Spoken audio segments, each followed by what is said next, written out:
The United Kingdom has the third largest aviation industry in the world, and it's due to get bigger, a lot bigger. In November 2001, Stephen Byers, then Transport Secretary, announced the conclusion to what had been the longest public inquiry in British history.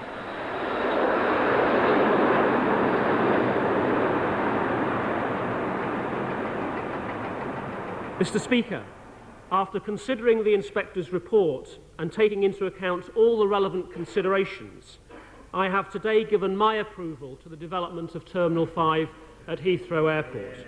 At a cost of more than £4 billion to the public purse, Terminal 5 was given the go-ahead, but with strict conditions.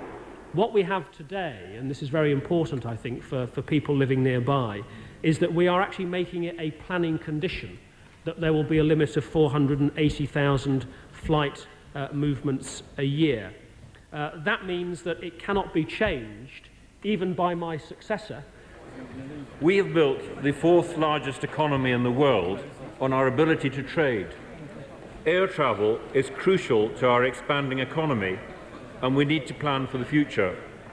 So within a few short months, the new Transport Secretary, Alistair Darling, announced a new consultation document, the future development of air transport in the UK.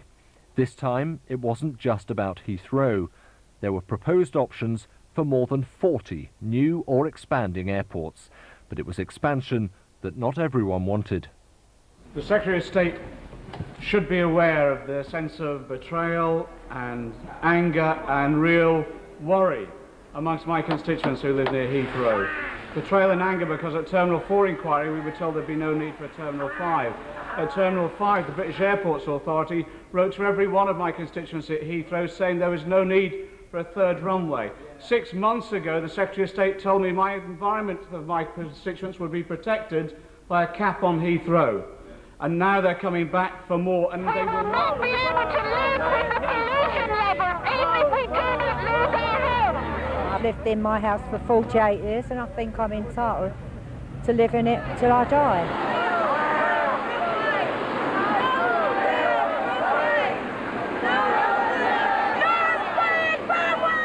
So Heathrow's appetite for growth continued, the government putting aside health concerns, stating that as it was in the national interest, local residents would have to live with the negative impact. The method used for measuring aircraft noise has always been disputable. Along with the sound peaks, the quieter periods in between are also measured, giving an average sound level. One example is Concorde. It peaks at more than 100 decibels, but as it takes off only once a day, it's measured as being well below the annoyance threshold, or so they say.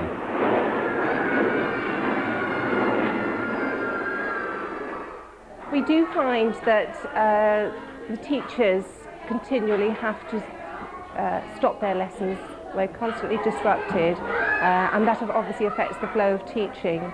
I mean, this morning I was playing a game with the children and we had to stop, and because of the noise, and the children, you know, they get distracted, so it's difficult to keep them on task. Communities around all airports are already experiencing huge levels of noise. Third runways, further interaction, will make things worse as far as noise, pollution and danger is concerned. And of course it's very easy just to say aircraft noise, live near an airport, don't want it. The health impacts of aircraft noise are what really matter.